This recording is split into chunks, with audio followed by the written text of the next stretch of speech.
Mind a New York Times, mind a Financial Times méltó kritikát írt a majom szeméről, amelyről legutóbb az írónő maga a brooklyni könyvtárban tartott egy nagyon színes és rendkívül népszerű előadást.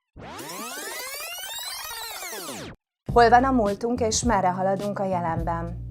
Tóth Krisztina 2020-25-ben írt verseit rendezte kötetbe. A Szeleknek fordít, ugye a cím is már egy figyelemfelhívó cím.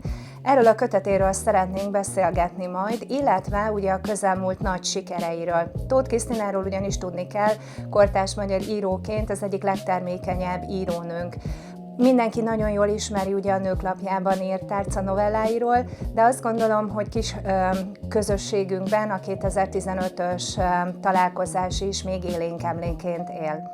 Szeleknek fordít köteten kívül ugye az óriási sikert hozó Majom szeméről szeretnénk még beszélgetni az írónővel.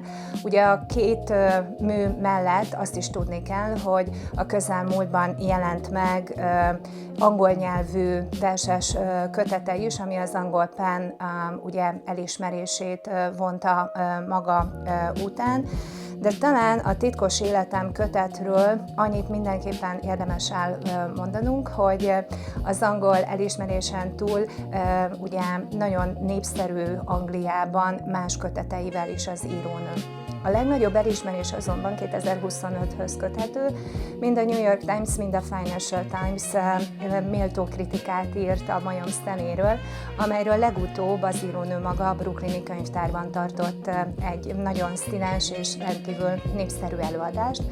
Kevesen tudják azonban, hogy Tóth Krisztina egyébként drámáiról is ismert, és a Denevér című darabja New Yorkban szintén kedvező fogadtatásban részesült.